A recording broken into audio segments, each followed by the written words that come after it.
Hello, कैसे हैं आप लोग? उम्मीद करते हैं अच्छे होंगे। आप लोगों की पढ़ाई अच्छी चल रही होगी, तैयारी। आज हम इस वाली वीडियो में जानेंगे क्लास 12th की हिंदी सब्जेक्ट की 50 इम्पोर्टेंट वीवीआई ऑब्जेक्टिव प्रश्न जो एग्जाम में आने की बहुत ही संभावना है, बार-बार पूछे जाते हैं, वही वाले प्रश्न हैं। एक बार ज़रूर देख लीजिएगा और जितना हो सके उतने अपने दोस्तों में भी शेयर कर दीजिएगा। तो पहला प्रश्न है आपका ये, जैसा काम वैसा परिणाम किस लेखक द्वारा रचित प्रसहन है?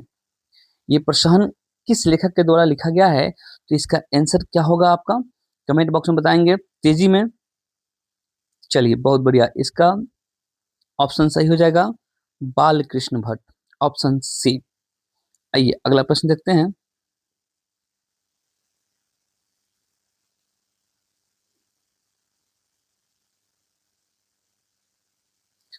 बाल कृष्ण भट्ट के पिता का क्या नाम था? बाल कृष्ण भट्ट के पिता का क्या नाम था? ऑप्शन कौन सा सही होगा? तो ऑप्शन आपका बी सही दिख रहा है, बेनी प्रसाद भट्ट। चलिए, बहुत बढ़िया।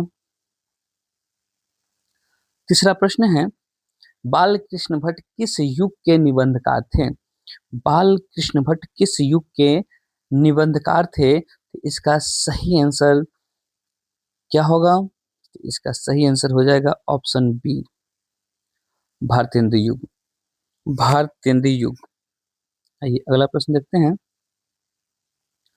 कौन सी रचना बाल कृष्ण भट्ट की है? पूछा जा रहा है कौन सी रचना बाल कृष्ण भट्ट की है? तो इसका आंसर हो जाएगा रेल का विकट खेल। रेल का विकट खेल। क्वेश्चन नंबर 5 देखेंगे, जवाब भी देते रहेंगे, जिसका पता होगा जवाब कमेंट बॉक्स में देते रहिएगा कि बातचीत किस विद्या की रचना है? बातचीत किस विद्या की रचना है? आलोचना है, गीत है, शोध है या निबंध है?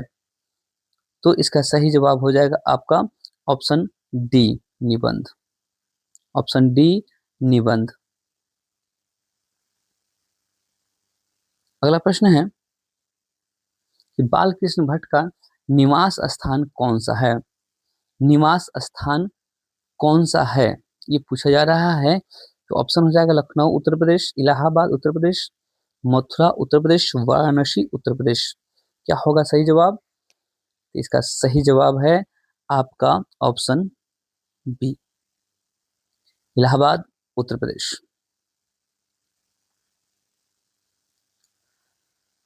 क्वेश्चन नंबर 7 देखेंगे। बाल कृष्ण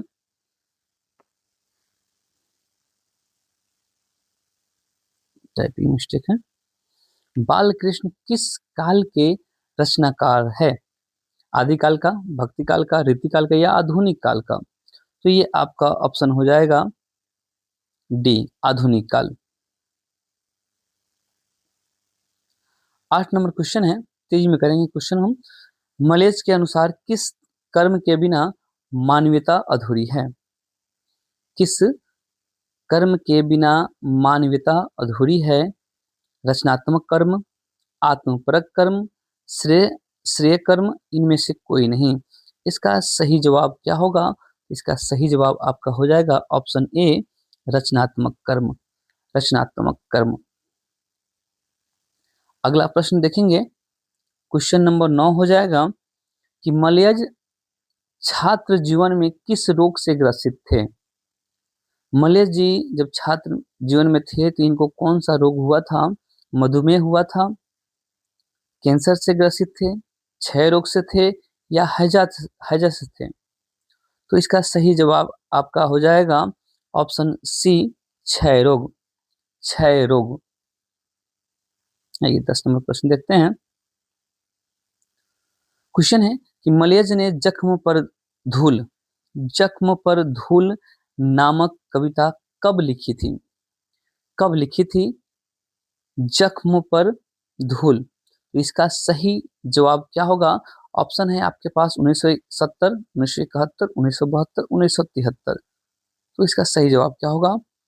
इसका सही जवाब आपका हो जाएगा ऑप्शन बी 1971। 1971। आइए अगला प्रश्न देखते हैं।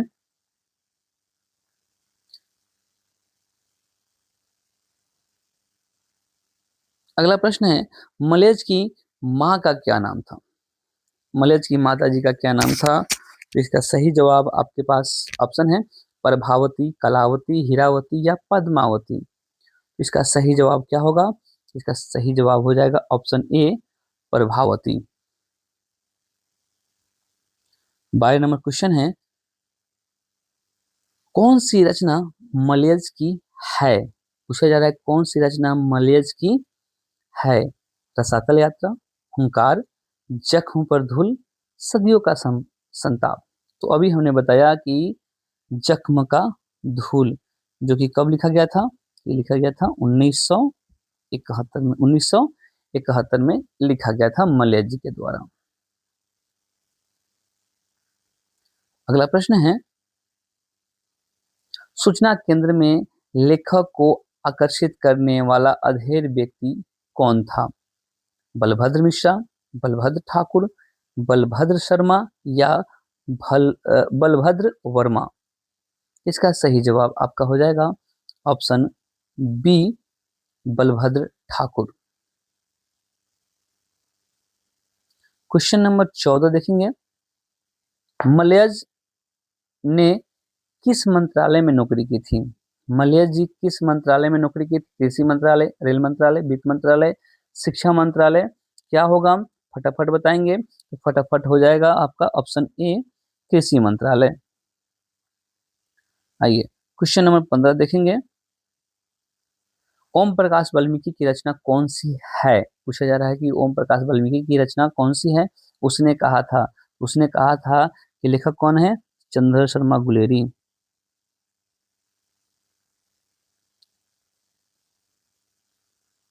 चंद्र शर्मा गुलेरी। जुठन, ओम प्रकाश वाल्मीकि,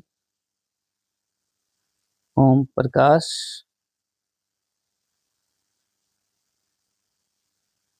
वाल्मीकि, प्रगीत और समाज, नामवर सिंह, रोज। रोज के लेखक कौन है? तो ये हो जाएगा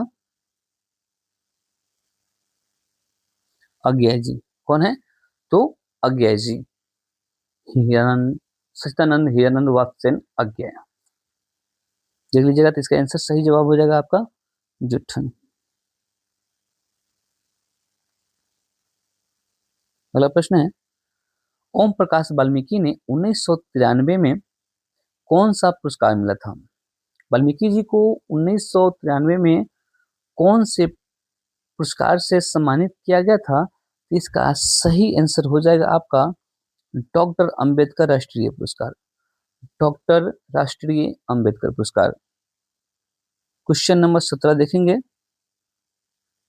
ओम प्रकाश वाल्मीकि हिंदी में किस आंदोलन से जुड़े महत्वपूर्ण रचनाकार हैं? समाजवादी आंदोलन, दलित आंदोलन, राष्ट्रीय आंदोलन, इनमें से कोई नहीं। तो इसका सही आंसर हो जाएगा बी नंबर दलित आंदोलन। अगला प्रश्न है, ओम प्रकाश वाल्मीकि को प्यार से मुंशी जी कौन कहते थे? प्यार से मुंशी जी कौन कहते थे? हेडमास्टर साहब कहते थे, या मित्र कहते थे, या पिताजी कहते थे, या माता जी कहती थी? तो आंसर हो जाएगा आपका पिताजी, सी नंबर। 19 नंबर का जवाब देंगे कि कौन सी रचना ओम प्रकाश वाल्मीकि की है? पूछा जा रहा है कौन सी रचना ओम प्रकाश वाल्मीकि जी की है? तो इसका सही जवाब क्या होगा? इसका सही जवाब आपका हो जाएगा दलित साहित्य का सौंदर्य, ऑप्शन बी। Option B. अगला प्रश्न, जब लोदक बचा था, शादी ब्याह के मौके पर उसके परिवार वालों को खाने को क्या मिलता था? जब लेखक, यहाँ देख लीजिएगा, लेखक, जब लेखक बच्चे थे तो शादी ब्याह के मौके पर उनके परिवार वालों को खाने के लिए क्या मिलता था? इसका सही जवाब हो जाएगा आपका जुट्ठन ही मिला करता था, जुट्ठन। क्वेश्चन 21 देखेंगे, ओम प्रकाश वाल्मीकि का जन्म कहाँ हुआ था?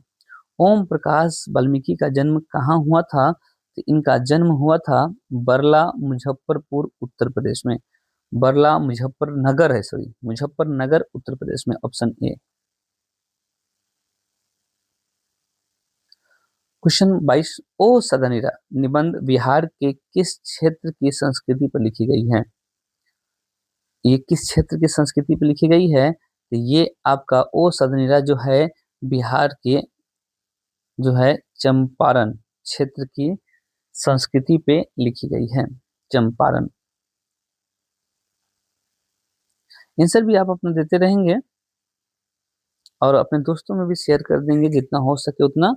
अगला प्रश्न है कि राजा हरि सिंह देव को गयासुद्दीन तुगलक सामना कब करना पड़ा था?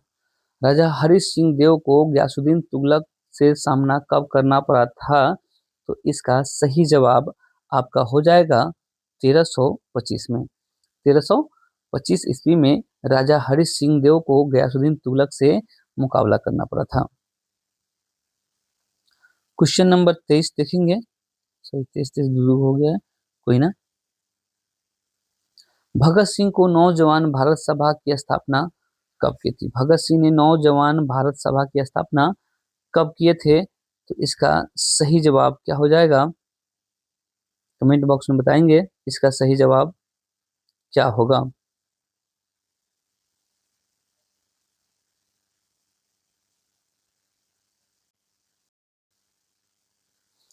इसका सही जवाब हो जाएगा ऑप्शन सी, 1926। चलिए अगला प्रश्न देखते हैं। जगदीश चंद्र माथुर का जन्म हुआ था। जगदीश चंद्र माथुर का जन्म कहाँ हुआ था? सॉरी, कब हुआ था? इसका सही जवाब हो जाएगा आपका ऑप्शन ए, 16 जुलाई 1917 को। 16 जुलाई 1917 को। अगला प्रश्न है, बिहार के सुप्रसिद्ध सांस्कृतिक उत्सव वैशाली महोत्सव का बीजारोपण किसने किया था? किसने किया था? तो इसका सही जवाब क्या हो जाएगा? इसका सही जवाब हो जाएगा ऑप्शन सी, जगदीश चंद्र माथुर ने। जगदीश चंद्र माथुर ने। आइए अगला प्रश्न देखते हैं। वसुंधरा भोगी मानव और धर्मार्थ मानव एक ही सिक्के के दो पहलू है, यह पंक्ति किसके द्वारा लिखी गई है? इसका सही जवाब क्या होगा? ऑप्शन है आपका उदय प्रकाश, जी कृष्णमूर्ति, मलयज, जगदीश चंद्र माथुर। 27 का आंसर क्या होगा? तो इसका सही आंसर हो जाएगा ऑप्शन सी, मलयज। Option C, मलयज। अगला प्रश्न है, प्रश्न संख्या 28 हो जाएगा कि गांधी जी की झोपड़ी को डैश डैश ने जला दिया था। किसने जला दिया था? ग्रामीणों ने, युवकों ने, एमन साहब के कर्मचारियों ने, या छात्रों ने? तो इसका सही जवाब क्या होगा? इसका सही जवाब आपका है ऑप्शन सी, एमन साहब के कर्मचारियों ने। क्वेश्चन नंबर 29 देखेंगे कि नामवर सिंह ने बीए तथा एमए किस शिक्षा से की शिक्षा कहाँ से प्राप्त किए थे? नामवर सिंह जो थे ये प्रगति और समाज के लेखक हैं। ये बीए और एमए कहाँ से प्राप्त किए थे? तो इसका सही जवाब हो जाएगा ऑप्शन सी, बीएचयू से। ऑप्शन सी, बीएचयू से। क्वेश्चन नंबर 30 हो जाएगा कि रिकंस्ट्रक्शन ऑफ इंडियन पॉलिटी के लेखक कौन है? रिकंस्ट्रक्शन ऑफ इंडियन पॉलिटी के लेखक कौन है? इसका सही जवाब क्या होगा? इसका सही जवाब क्या होगा? इसका सही जवाब आपका हो जाएगा ऑप्शन ए, जयप्रकाश नारायण। अगला प्रश्न है कि नामवर सिंह को कविता के नए प्रतिमान पर साहित्य अकादमी पुरस्कार कब मिला था? नामवर सिंह को साहित्य अकादमी पुरस्कार नए कविता के नए प्रतिमान पर कब मिला था? इसका सही जवाब क्या होगा?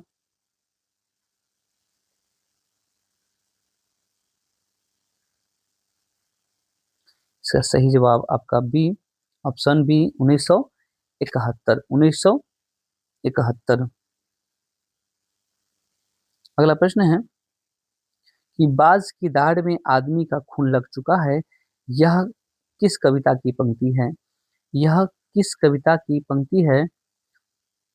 तो ये हो जाएगा ऑप्शन डी, तय तो यही था। तय तो यही था। अगला प्रश्न है प्रश्न संख्या 33, नामवर सिंह द्वारा लिखित प्रगीत और समाज क्या है? ये कौन सी रचना हो सकती है? आलोचना है, निबंध है, एकांकी है या आत्मकथा है? तो प्रगीत और समाज जो है ये आपका निबंध ही है, ऑप्शन बी। अगला प्रश्न है नामवर सिंह को किस कृति पर साहित्य अकादमी पुरस्कार मिला था? इनको किस कविता पे मिला था? तो ये आपका ऑप्शन ए, कविता के नए प्रतिमान पे, जो 1971 में लिखे थे। कब लिखे थे? 1971 में।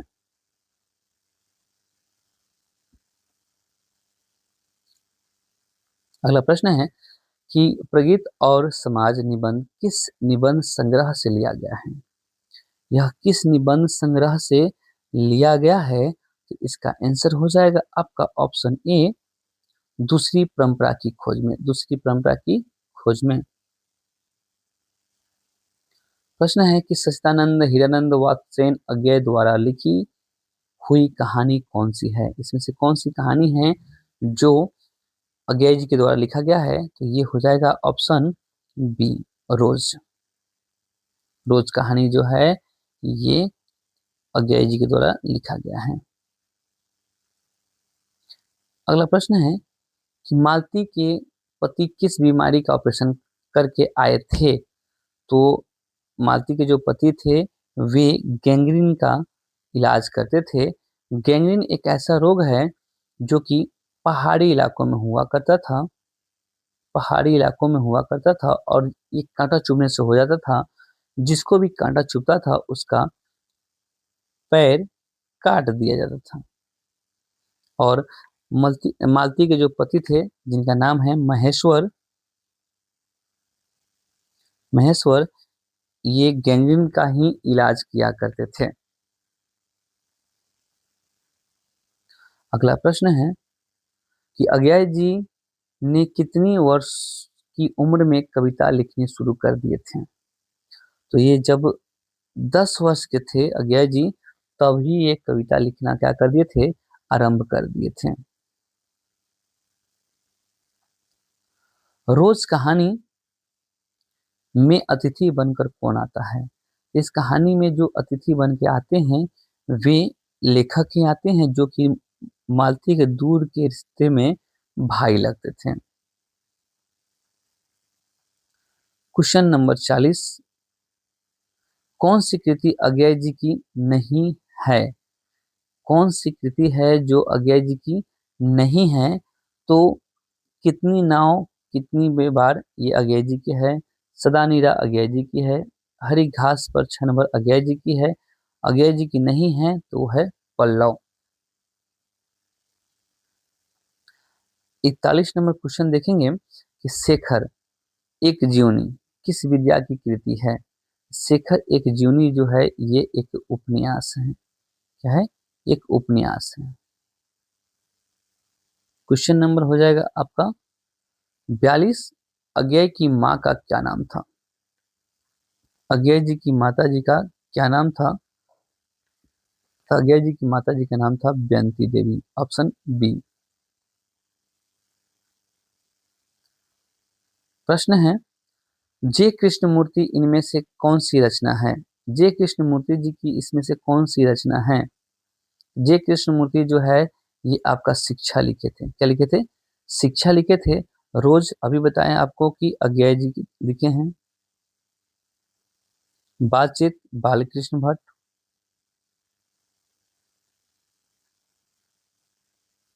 बालकृष्ण भट्ट, संपूर्ण क्रांति जयप्रकाश नारायण,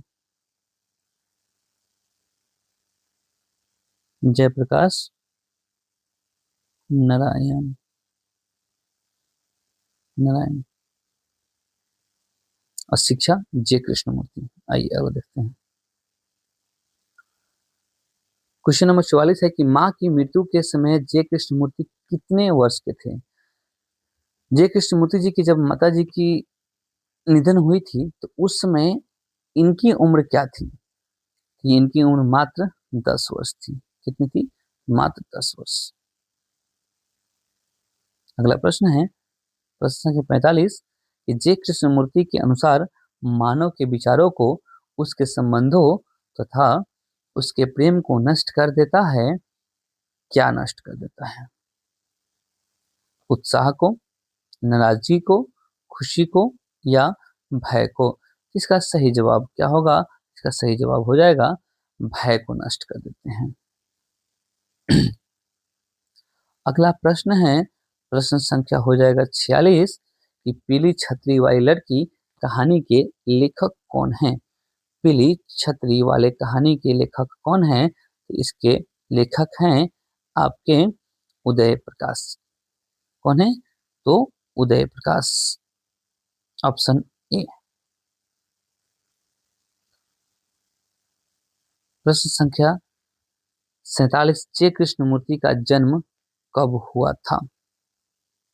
47 का आंसर क्या होगा? जे कृष्णमूर्ति का जन्म, ऑप्शन, चलिए इसका ऑप्शन हो जाएगा आपका ए 12 मई 1895 को। 12 मई 1895 को। 48 नंबर का प्रश्न का आंसर क्या होगा? The first and last freedom किसकी कृति है? ये किनकी कृति है? तो इसका आंसर हो जाएगा आपका जे कृष्णमूर्ति। जे कृष्णमूर्ति, ऑप्शन सी। ऑप्शन है, सॉरी, प्रश्न है जे कृष्णमूर्ति का जन्म किस राज्य में हुआ था। इनका जो है जे कृष्णमूर्ति जी का जो जन्म हुआ था वो आंध्र प्रदेश में हुआ था। कब हुआ था जी? तो 12 मई को। 12 मई 1895 को आंध्र प्रदेश में हुआ था। लास्ट क्वेश्चन है आपका कि सिपाही की माँ एकांकी के लेखक कौन है। सिपाही की माँ एकांकी के लेखक आपका मोहन राकेश हो जाएंगे। कौन हो जाएंगे? तो मोहन राकेश हो जाएंगे। आपका रामधारी से दिनकर क्या लिखे थे? तो अर्धनारीश्वर।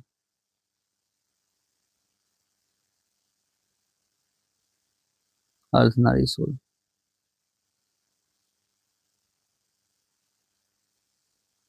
नामवर सिंह, प्रगीत और समाज।